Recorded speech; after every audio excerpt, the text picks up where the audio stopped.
Este me lo regaló mi policía, pero mira, se guardó.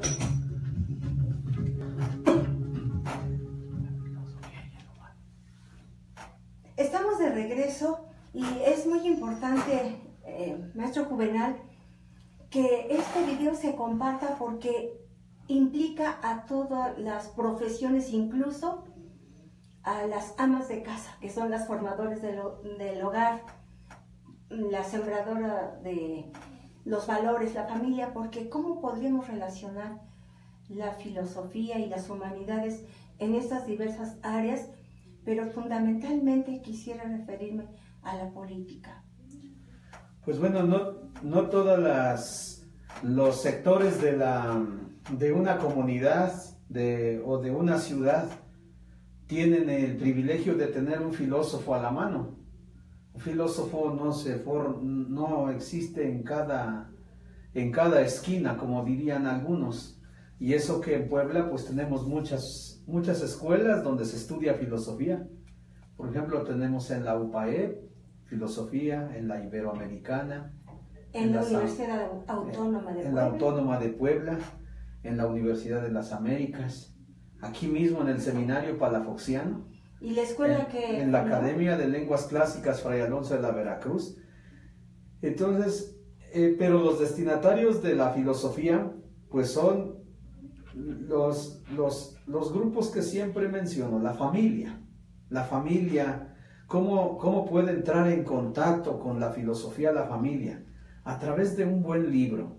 Hay que hacer una jerarquía si se hace una jerarquía de valores, uno dice, pues hay valores noéticos, es decir, los del conocimiento, hay valores morales, valores éticos, también hay valores del placer, ¿no? Los valores le llaman los valores del hedonismo, ¿sí? Pero si seleccionamos un buen libro con el que se vaya formando la familia, por ejemplo, apunten bien quienes están escuchando, un libro que fue publicado en el año 1914, o sea que estamos hablando de 103 años, se llama Sobre el sentimiento trágico de la vida, lo escribió don Miguel de Unamuno. Miguel de Unamuno, este filósofo español de inicios del siglo XX, escribió un libro muy hermoso que se llama Sobre el sentimiento trágico de la vida, donde comienza con una frase en latín que en su versión al español es: nada de lo humano me es ajeno. Es decir, lo humano es de mi naturaleza, lo humano es mío. Entonces, pueden introducirse a la filosofía con un libro ni muy difícil ni tampoco muy fácil. Un libro que escribió el doctor José Rubén Sanabria en el año 1967 y todavía tiene vigencia, se llama Introducción a la Filosofía, editorial Porrúa. Ese libro introduce a los problemas de la filosofía, al problema del conocimiento, al problema del ser y al problema de la acción. Porque pues, la filosofía es la disciplina que estudia todas las cosas, estudia el ser, estudia el conocer, estudia a Dios. Uno tiene más profundidad al estudiar a Dios siendo filósofo que siendo, por ejemplo, un historiador, que siendo incluso un científico, porque el filósofo va viendo así como las causas supremas de cada una de las cosas particulares. Por eso yo me sé muchas definiciones de filosofía, pero una con la que se puede quedar la gente: estudia la filosofía 4 cosas, es una ciencia, estudia las cosas, de las cosas estudia las causas y a través del instrumento que es la luz natural de la razón. Con estas 4 cosas, ciencia, cosas, causa y razón, armamos o construimos o edificamos una definición de filosofía. La filosofía es la ciencia que estudia las causas supremas de todas las cosas, es decir, los fundamentos últimos de la realidad entera. O sea que si uno le mete reflexión filosófica, por ejemplo, a los aspectos bíblicos. Yo escuchaba una plática del padre Guillermo Hernández Flores, que dio así como para preparación de la Semana Santa, y está hablando de las devociones, y está hablando de los oficios, ¿sí? que se hacen en la pasión, la muerte y la resurrección de Cristo. O sea, un evangelizador, un sacerdote que predica con la filosofía. Y entonces al utilizar la filosofía como instrumento se mete a la cultura de un pueblo, se mete al conocimiento, a los valores y a muchos otros elementos propios del ser humano. ¿Podríamos decir que es una herramienta de la teología o van de la mano? Porque ¿qué diferencia entonces habría entre la teología y la filosofía? Pues bueno, unos dirán que la filosofía es más fuerte que la teología, otros dirán que no, pero yo creo que las dos se necesitan. En la Edad Media era conocida una frase que decían así: filosofía es ancilla teologie, es decir, la filosofía es la sierva de la teología. Hay quien lo puede ver de una forma jerárquica y de una forma despectiva, que la filosofía es inferior a la teología, pero no es ese el criterio, sino que, mira, hay tres niveles en el conocimiento para llegar a ser un gran teólogo. ¿Y en qué me baso? En los grandes teólogos. O sea, yo veo cómo está edificado Santo Tomás. Santo Tomás primero se puso a estudiar el trivium y el quadrivium, es decir, son 7 artes, que es la gramática, la lógica, que es la dialéctica, y la retórica. Eso se llamaba trivium, el conjunto de 3 disciplinas. Luego 4, aritmética, música, astronomía y geometría. Entonces, y todo eso se estudiaba en latín y en griego. A estudiar estas 7 artes, que sería la educación básica, primaria, secundaria y preparatoria, pero así como de mucha alcurnia, porque nuestra primaria, secundaria y preparatoria es una vacilada, ¿no? Es una vacilada que apenas si sabes leer un poquito de historia, algo de aritmética, algo de geometría y algo de cálculo. Y es algo así como por repetición, ¿no? Entonces, y casi no se conoce la lengua española. Tú ves un estudiante de las mejores escuelas de preparatoria que presente un examen de gramática española, no lo pasa. Incluso hay muchas faltas de ortografía en los estudiantes. Decía el padre Filogonio, faltas de ortografía al hablar, no solamente al escribir. El padre Filogonio así decía, ¿no? En las juntas, ¿no? Tú escuchas cuando está platicando una directora, una maestra, y están con esto que parece vacilada, que agarro y que le digo, que agarra y que me dice, cuando estás así platicando, ¿vas a ir? O sea, con esas 3 palabras, o 4 o 5 palabras, ya armamos un diálogo, ¿no? Estaba yo platicando con la maestra, que agarra y que me dice, y que agarro y que le digo, vas a ir, y al final terminamos hablando de otro tema, ¿no? Entonces, yo ahora que fui a Colombia, en un pueblo que se llama Cómbita, y en una escuela donde es secundaria y preparatoria, di una conferencia sobre la vocación. Y allí pues hubo gente también interesada y gente no interesada, ¿no? Vi que en este sentido nos parecemos, Colombia y México y todo el mundo somos iguales, ¿no? Lo que debemos saber no lo sabemos. Lo que debemos comentar de la conferencia no lo comentamos, ¿no? O sea que también así, pues llama la atención el chisme, ¿no? Allá comenté, eso ya en la Universidad de Tunja, comenté las expresiones de Alvarado Veracruz, ¿no? Las palabrotas. Sí, las palabrotas, ¿no? Que el hijo de puta, ¿no? El hijo de puta, sí, porque se puede decir, pues es el habla del pueblo, ¿no?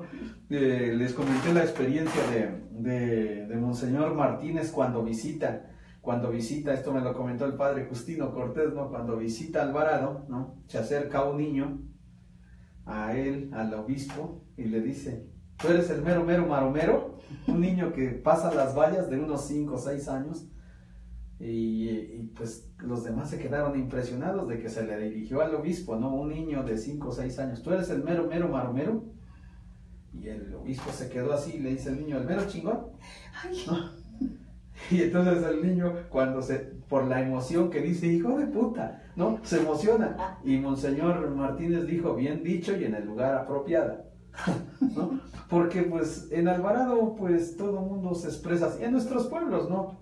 Yo regreso de la Ciudad de México donde estudié, también estudié aquí en el seminario, ¿no? A mi pueblo, a Tlachichuca, y voy a mi barrio, ¿no? A Santa Inés Varela La Luz, allí donde apenas está una secundaria en ruinas, ¿no? Porque pues una telesecundaria donde seguido se roban la televisión, ¿no? Ya con qué ves las clases si el instrumento es la televisión y los ladrones no duermen, ¿no? Esos nada más están viendo que se descuidan y se llevan las cosas, y más en este tiempo que hay, precisamente porque no hay tanta formación y sobre todo filosófica, ¿no?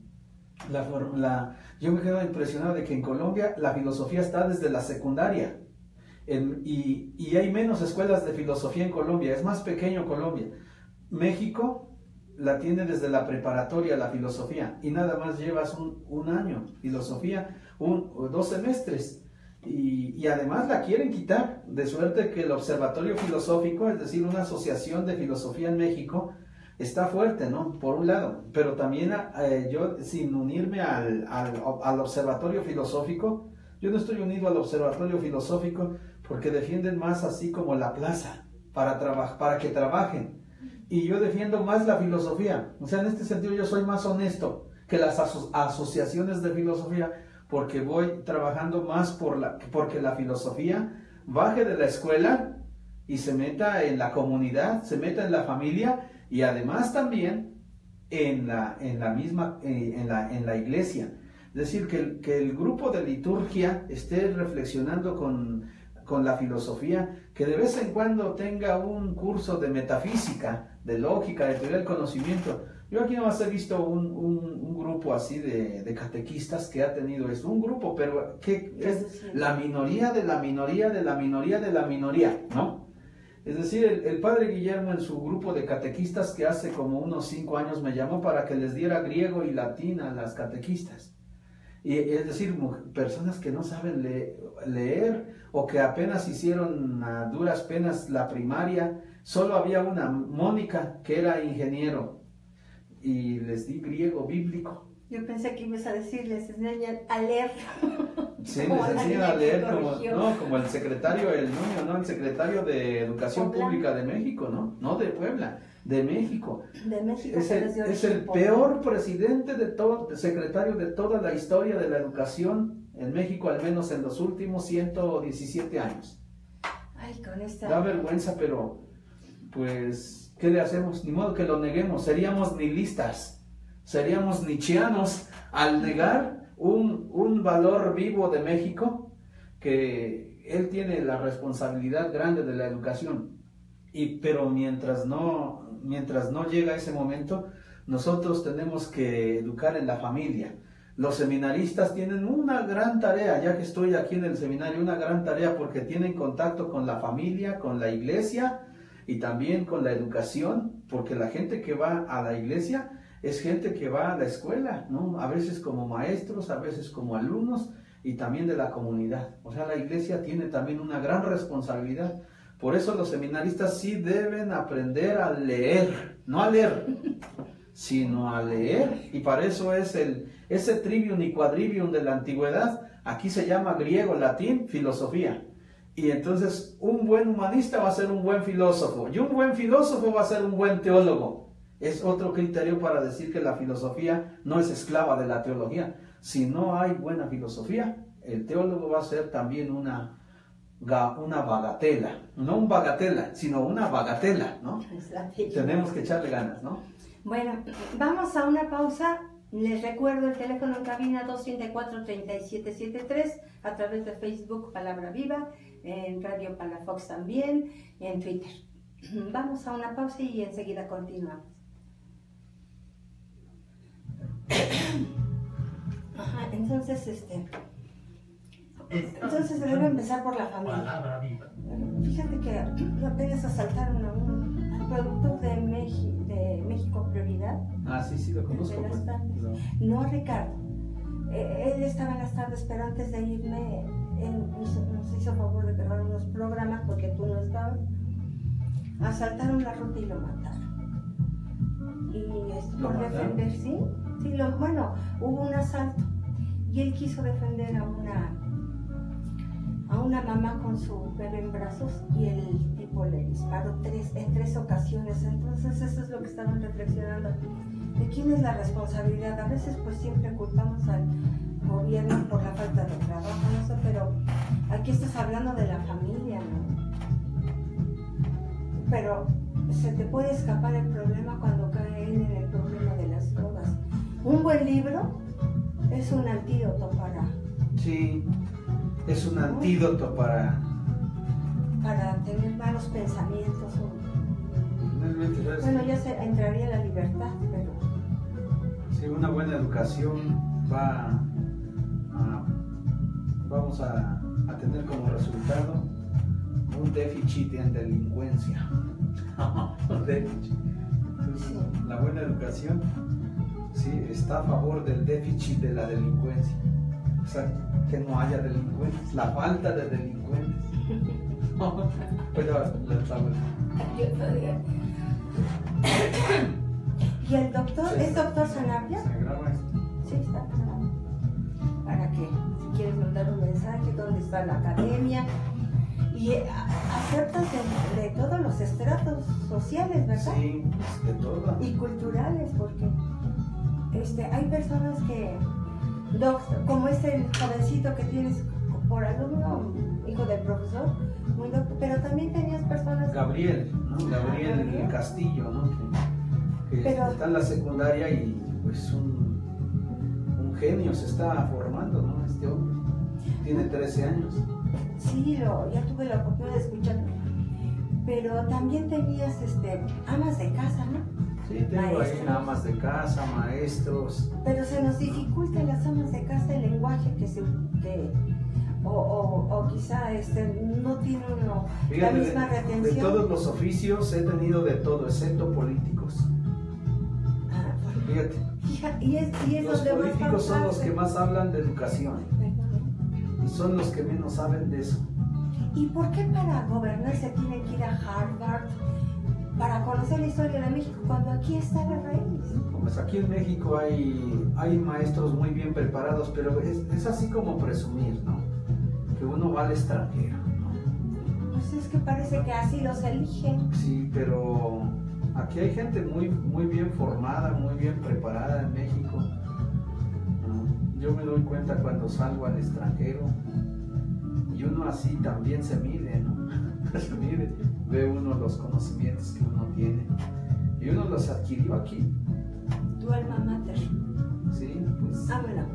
Pues, yo aquí en el país me refiero, pero aquí ya hablando del seminario, pues yo llegué muy mal preparado de mi primaria, secundaria y bachillerato, pero no era yo el único. De 36, ¿sabes cuántos estábamos mal preparados? 28. 36. De 36, ¿no? O sea, ¿quién puede decir que le entendía las clases del padre David López o a las clases del padre Rubén Ávila, ¿no? Que eran unas clases magistrales, ¿no? Hoy veo que todo el mundo presume, di una conferencia magistral y uno recuerda las clases de aquí, que todas eran magistrales y que ninguna se puede comparar con la clase del padre Rubén Ávila, que nos daba introducción a la filosofía. Y todavía me acuerdo, nos decía, apunten lo que puedan, pero apréndanse siempre un libro, Introducción a la Filosofía de Paolo Dessa. Paolo Dessa, un italiano, nos introduce a los problemas de la filosofía muy fácil, ¿no?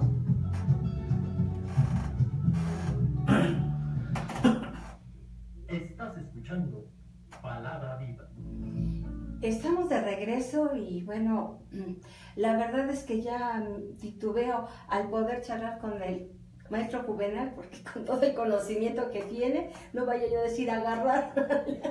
No, estábamos platicando la maestra Marta, Patricia y yo, y recordando esas palabras, ¿no? Que agarra, que le digo, que agarra y que me dice. Bueno, decíamos que de la filosofía, así en mi experiencia como maestro ya de 22 años o 23 años de docente, enseño filosofía, enseño griego y latín. He tenido alumnos de todos los oficios. Mira, he tenido enfermeras, médicos, psicólogos, sociólogos, sacerdotes, abogados, ni se diga. Pero nunca he tenido ni por ¿cómo se dice? Ni por apuesta, uno de los oficios que son de los que más hablan de educación. Son los que más se ponen de jueces de la educación, los políticos. un político debería estudiar la filosofía elemental, por lo menos, y uno se nota cómo la mayoría de los políticos o estudiaron un poco de derecho, o estudiaron economía, lo que decías así en el comercial, o sea, ¿por qué tienen que ir a Harvard? Tal vez Salinas de Gortari, ¿no? Tal vez, bueno, Ernesto Zedillo Ponce de León estudió también en Harvard, Miguel de la Madrid Hurtado, esos eran buenos políticos. Díaz Ordaz, el presidente Díaz Ordaz Poblano fue formado en la Universidad Autónoma de Puebla, fue abogado y juez aquí en Tecamachalco. Él es originario de Ciudad Cerdán, de ahí del paisano del padre Guillermo Hernández y de nosotros. Yo soy de Tlachichuca, hay unos 15 minutos de Ciudad Cerdán, ¿no? Ahora con la carretera rápido, pero entonces era una terracería y se hacía una media hora o 40 minutos. Pero uno ve hacia los políticos, no vamos a ir lejos, los políticos de Puebla, ¿qué de filosofía han tenido? El único filósofo en 1941, gobernador de Puebla, fue Vicente Lombardo Toledano. El único filósofo, incluso participó en el 13º Congreso Internacional de Filosofía, que ha sido de los más serios, así de los congresos internacionales de filosofía que ha habido en México. Sin duda el más serio fue ese, que fue celebrado del 7 al 14 de septiembre del año 1963, siendo el presidente de la República el licenciado Adolfo López Mateos. Ay, todavía Sí, tenemos buenos recuerdos. sí, él era esposo de una maestra, ¿no? La maestra Eva Sámano. Sí, ella es la Y que... murió pobre. Sí. Digo, en condiciones, no de... Ernesto Vega, un ex palafoxiano, que es uno de los escultores más grandes de México, él hizo la escultura de la esposa del presidente, porque ella fundó el kindergarten en México, el jardín de niños, ¿no? Que es básico para la formación de los... ¿Qué político ha tenido de esposa una maestra? No, pues había que ver cuántas, ¿no? Han tenido una igual a ellos, ¿no? O sea, les interesa la política, como dicen en Colombia y toda esa zona, les interesa la plata, ¿no? Les interesa, pero la educación, yo quisiera ver así los gobernantes que hablen de la educación, pero que no hablen de dinero, no hablen de inversiones, sino hablen de la educación que se mama en el aula, así de la aritmética, de la gramática, de la oratoria, de la filosofía, de la formación del español. Mira, como tuvimos en el siglo XIX un gobernador poblano, yo creo que ha sido el mejor gobernador poblano, y me vale que digan los gobernadores lo que quieran, pero el mejor, o sea, ¿por qué digo me vale? Porque cuando ese Romero Vargas, ¿cómo se llama? Ignacio Romero Vargas, estoy hablando de ese gobernador, ¿sí? Porque él fue seminarista, por cierto, egresado del Palafoxiano. Cuando él hablaba de que había dado un curso para 100 maestros, él lo fue a dar. No es el gobernador o el político moderno que dice, di un curso o formé 600,000 maestros. Sí, pero tú no fuiste el maestro. Tú eres el gobernador y en tu sexenio, en tu trienio, lo que haya sido, puesto. Pero este gobernante peleó el 5 de mayo, ya viene el 5 de mayo, ¿no? Él peleó el 5 de mayo, en la batalla del 5 de mayo en Puebla, él peleó, representó el batallón de Amozoc, ¿no? Y entonces, por eso, hasta me recuerda al cónsul de Roma, Mario, que dice, mis diplomas son mis heridas, o sea, los golpes que sufrí, pero él además daba cursos de poesía, era poeta, sabía latín. O también otro seminarista famoso de aquí, Sebastián Lerdo de Tejada, que fue exalumno del seminario palafoxiano. O seminaristas grandes como Benito Juárez. Benito Juárez también estuvo en un seminario. Sí, en el seminario de Oaxaca. Porfirio Díaz, cuando se encuentran Porfirio Díaz y Benito Juárez presos, están hablando en latín. Yo me imagino me quiero imaginar diríamos, ese acontecimiento cuando se encuentran Porfirio Díaz, ex seminarista también de Oaxaca, y Benito Juárez, y que están presos los dos, porque son del bando contrario del ejército, ¿no? Entonces, y que se estén saludando en latín, diciendo, Bona tibi dies, amique. Ah, pues salve, amique. Cuides nomen tibi. ¿Cuál es tu nombre? Y que diga, mi nomen es Benitus Juárez. O mi nomen es Obocor Porfirius Díaz. Entonces te conozco, es decir, te conozco. Quid agis nunc, ¿qué haces ahora? Pues, clausus, sum, estoy encarcelado, ¿no? Entonces, el latín eclesiástico de esa época, pues era el latín que se hablaba, pero en latín se enseñaba todo ese conocimiento, ¿no? Interdisciplinario, y era la base de la filosofía. Entonces no podías pasar a la filosofía si no habías estudiado el latín, y con el latín estudiabas historia, aritmética. Así cuando uno ve los estudios, el plan de estudios de las escuelas antiguas, estaba bien hechecito, eran menos materias. Hoy en la secundaria, ¿cuántas materias son? Llevas más de 30 materias en el bachillerato. En la universidad nosotros llevábamos 50 materias en toda ¿sí? Y yo siempre digo, yo estudié en la Universidad Pontificia de México. De 56 materias que llevé, solo un maestro no sabía, un doctor en filosofía. Pero de cuántas instituciones, de toda la planta de maestros, ¿cuántos saben? O sea, no digo que tengan doctorados. El doctorado hoy es como bolillo, ¿no? Unos hasta tienen 3 doctorados, pero el doctorado se defiende en el aula, cuando tú vas formando alumnos, ¿no? Cuando tú les enseñas con amor, ¿no? Mira, ahora vengo bien emocionado de Colombia, porque al dictar una conferencia en esa escuela el Instituto Country de ahí de Cómbita, hablé a los muchachos. No a todos les interesó, no todos los muchachos le entendieron a mi conferencia, a pesar de que yo la di muy sencilla, ¿no? La di muy sencilla, pero con los conocimientos y mezclando o integrando la experiencia.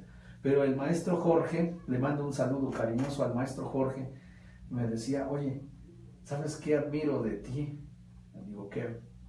Así como, ¿qué? Él sí que agarra y que me dice, ¿no? Él sí que agarra y que me dice, que dice, es de que yo veo que tú eres maestro. O sea, tú eres maestro, te emocionas, das el conocimiento, la experiencia. Porque eso me gusta a mí, de que los maestros se pongan en el lugar del alumno. El alumno a veces no te pone atención porque tiene hambre, porque debe la renta, porque tiene problemas en su casa. Y uno como maestro le debe de hacer de psicólogo. Un maestro le debe hacer de padre de familia también. Te debes de poner, como decimos aquí en México, la camiseta del alumno. En las grandes ligas de la filosofía, es decir, Edith Stein, una gran filósofa de inicios del siglo XX, discípula del más grande fenomenólogo que ha existido en la historia, de Edmund Husserl, ella hizo una tesis de doctoral que se llama sobre el problema de la empatía. Y entonces la empatía es así, meterse en el sufrimiento del otro. Yo me imagino un maestro meterse en el sufrimiento o en la actitud, en la acción del discípulo, el sacerdote en la del feligrés, el médico en el paciente, la esposa con sí, en los hijos y en el esposo, ¿no? Es decir, para todos los valores, ¿no? Para todos los valores. Yo he escuchado así aplicaciones sobre la empatía cuando, por ejemplo, un esposo que tiene a su esposa y la esposa ya llegó a la etapa de la menopausia. O sea, meterse en la mentalidad, ¿no? En la mentalidad es como la inculturación, ¿no? Meterse en la mentalidad del otro para entender así la menopausia de la señora, y que aunque uno se esté muriendo de frío, pues darle, si quieres, el avionazo a la señora de que, hombre, hace mucho calor, ¿no? Es decir, pero te estás metiendo también en la naturaleza de la otra persona. y la estás comprendiendo, la estás escuchando. Eso sería el humanismo también, va relacionado. Un humanista que aterriza del conocimiento, no andas en el mundo de las ideas, sino te introduces a algo concreto. Ese es el concepto de hombre de Don Miguel de Unamuno en ese libro que recomendé al inicio del programa sobre el sentimiento trágico de la vida. Es decir, el hombre de carne y hueso, ese que tiene hambre, que sufre, que padece, que conoce el dolor, que conoce el hambre en carne propia. Pues ahora en la academia, a partir de este viernes en 8, voy a iniciar un curso de filosofía de 10 de la mañana a 1, donde les voy a dar un curso de filosofía que lo titulé Fenomenología y Antropología Filosófica, donde se van a manejar todos estos temas. Porque a raíz de la Semana Santa que dicté un curso de filosofía, y ahora que fui a Colombia, pues dicté conferencias de lenguas clásicas, pero la filosofía es el instrumento que me da, que me da más energías y que me da más seriedad para enseñar las lenguas clásicas. Pues el humanismo no solamente es la vida, el humanismo también es el conocimiento, el humanismo es la experiencia, el humanismo es la reflexión, el humanismo es la meditación, es decir, el humanismo es el conjunto de todos los estratos que componen al ser humano. En cuanto a la escucha a los alumnos, en esta palabra que empleaste, inculturarse, no se les va a resolver los problemas, digamos. No, tú le vas a enseñar pero a pensar a él. Es como el mensaje chino, ¿no? El proverbio chino, que no le das el pescado. Sino que lo enseñas. Tú le enseñas a pescar y a trabajar, ¿no? A seguirle. Maestro Juvenal, siempre nos quedamos con el tiempo muy reducido en el programa. Creí que apenas estábamos iniciando. Porque la verdad es que es muy interesante estos temas.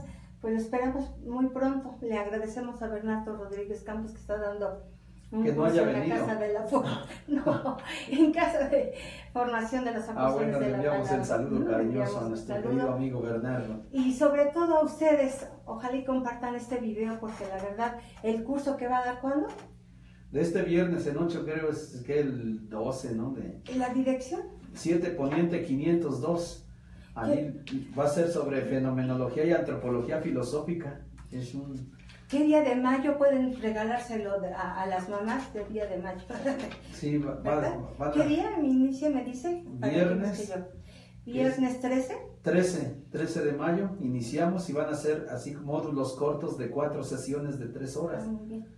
Y cada tema, pues, una reflexión, al menos de un tema de la fenomenología y de la antropología filosófica, para que se vea el conocimiento, los valores, la comunicación y la trascendencia de los valores. De todo eso vamos a estar hablando. Fisiología. Maestro Juvenal, muchísimas gracias. Saludos a Colombia, saludos. Sí, te mandaron saludos. Y además el café que te mandó la doctora Claudia. Muchísimas gracias, doctora Claudia. Muy agradecida. Un saludo desde aquí y también a sus hijitas. Bueno, pues se despide su servidora Marta Patricia Ramos Vázquez. Dentro de 8 días nos escuchamos. Sigan con la programación de Radio Palafox y agradecemos en cabina a los seminaristas Juan Antonio. Jesús Antonio y Miguelito Palafox. Hasta la próxima. Ay, cabrón, de veras. Ya vamos a quitar el teléfono porque se está oyendo conmigo. Nos vamos a agradecer a quienes se comunican. Huevo con nopales me mandó la madre Flor. La madre Flor. Para los seminaristas, para los alumnos de la academia que tenemos hambre. Es la madre Flor, ¿verdad? A través de... Es que el padre rector manda seminaristas a estudiar.